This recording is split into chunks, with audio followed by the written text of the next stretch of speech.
What's up, everybody? Welcome back to my channel, Clemente Collector. And on today's episode, there's a card in the hobby that's about to go nuclear. Let's talk about it next.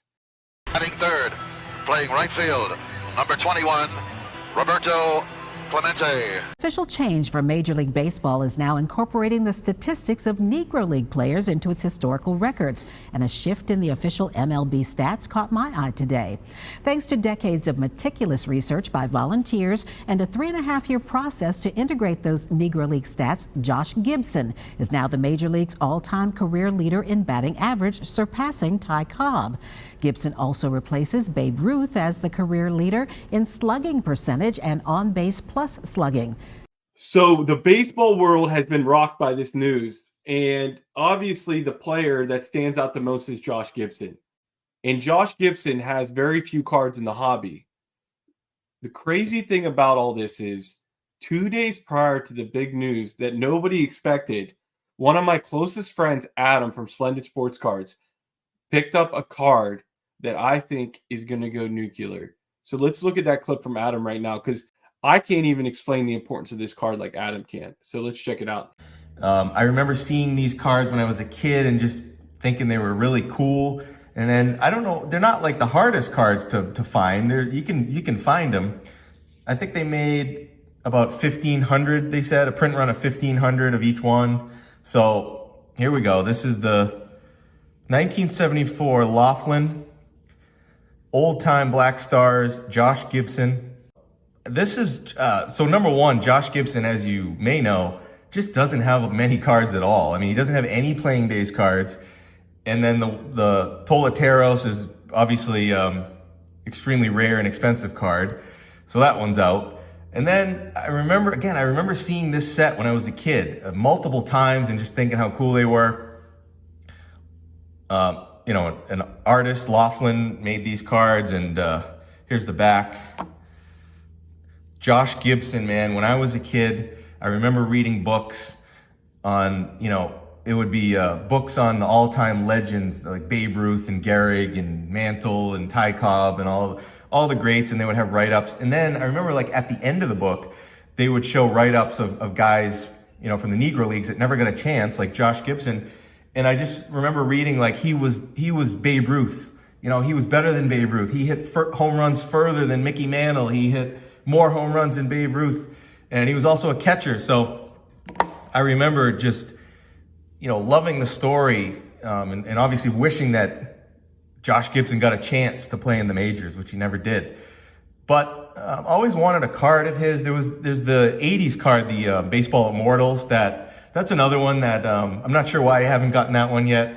That's a little easier one to get. I'll want to get one of those too eventually, but these are a little pricey. Maybe you wouldn't think so, but again, as far as I think I know, they made, yeah, like I said, 1,500 from what I've read. So there's not a ton of them. I think there's less than 100 graded of this card by PSA. Obviously not everyone's going to grade this card, but you know, it's a nicely centered 4.5. Really, what I was looking for. I didn't really want to pay up too much for a high grade or anything like that. Just looking for a nice copy that was centered. A lot of these are off-centered. So again, big card that I've always wanted to get at some point, and I've seen copies available here and there on eBay. They pop up, not all the time, but you see one pop up, and sometimes they're just a little price too high, or the grade is too high that I don't want to pay for.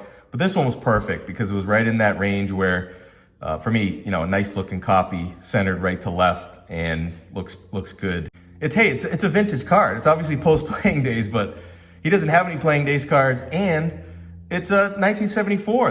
That's a vintage card in my opinion. So really cool. So there you have it. Adam got the card, had no idea about the news that was going to come out.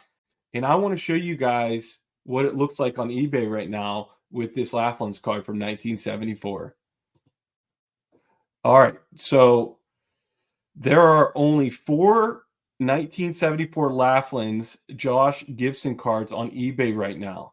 Somehow, Probstein has one of them. I don't know if they did a 7-day auction or they just got lucky with this. So Probstein is obviously the biggest auction house on eBay. They probably get the best bang for your buck. And they have this Laughlin's Josh Gibson card up right now. The thing that's the most eye-popping to me is the amount of people watching this card right now.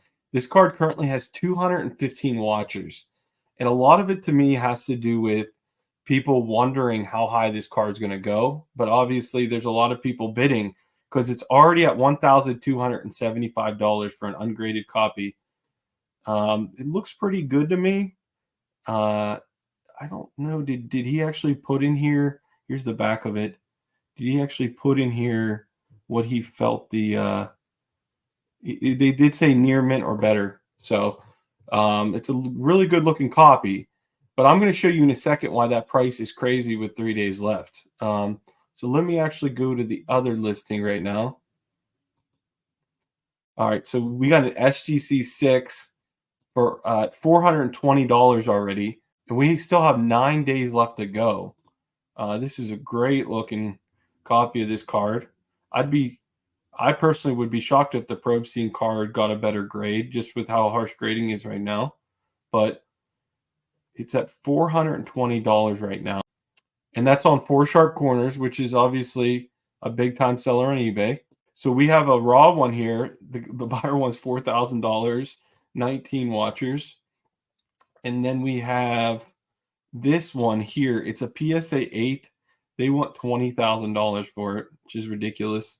So what I'm going to do now is I'm going to show you why this card to me is going nuclear. Let me show you what this card sold for prior to the big news happening. Okay, I'm going to go into sold listings, do a search. Okay, so here we go. PSA 7 sold for $659. Okay, and that was on April 8th. A PSA 4. So Adam has a PSA 4.5. A PSA 4, April 5th, $55 on a buy it now. That guy has to be kicking himself right now. Let me see if I can look at it for you guys. Here it is. It's obviously off center, top to bottom. But oh my gosh, that sucks. Let's see what else here. All right, we got a PSA 7 that sold for $836. So we had an $836 sale of a 7, and we had a $659 sale of a 7. And then we have a raw one here. So we got Greg Morris here, probably the second or third biggest card seller on eBay. They rated this card mint or near mint, and most people trust their judgment. This ended on March 17th. So obviously the top to bottom centering isn't the best, but left and right centering looks really good, and the corners look super sharp. So $911. So if we think about the Probstein auction, that's at $1,200 with 3 days left. I don't know. What do you guys think? You guys think the Probstein auction will go up to $2,000? All right, so I think you guys have a good idea of what this card has sold for prior to the news and what it might go for in the future. So what I'm going to do now is I have VCP. I'm going to show you guys recent VCP sales for the card right now on the screen. All right, so there's the PSA 7 sale that we just showed on the screen. A BVG 7 sold in January for $355. Wow. A BVG 6 for $340. And there's a PSA 8 for $860 last year. And then it looks like an SGC 7 for $540. And then a PSA 6 for $406. So you can see that the biggest sale on this whole VCP list in the last 3 years is a SGC S7 sold for right around $1,000. I don't know if that was a real auction or not because it was one bid, but that's the highest that a Josh Gibson graded card on VCP has ever sold for is under $1,000. So, and the raw one right now on Probstein is at $1,200. So I think personally, for the everyday collector, I think this Laughlin's card might be the biggest Josh Gibson chase card moving forward. One of his oldest cards that's one of the most affordable, but there's only 1,500 produced. I think Adam said under 100 PSA graded. So it's scarce, but it's not too scarce where it's unattainable. So I'm very curious what you guys think. Do you guys think that this is just because of the news, we're going to go back down, it's going to be higher, but not much? Or do you guys think that we're at a new spot now, and it's just going to continue to rise up. It's very interesting. I think this is something to keep an eye on. I haven't seen anybody talk about this on YouTube yet, and I think it's a very interesting thing because he's a player that has very few cards, and I could see like he has a Shakey's Pizza in 1976 and some other cards like that. I could see other cards going up, but I do think that this Laughlin's card will be the biggest card for the everyday collector. That's me personally. Obviously, the Teleteros was already unattainable to the everyday collector. I'd love to hear what you guys think, and I'll be watching this card in the next 3 days. I hope some of you guys check it out too and see what happens. And I'll see you guys on the next one.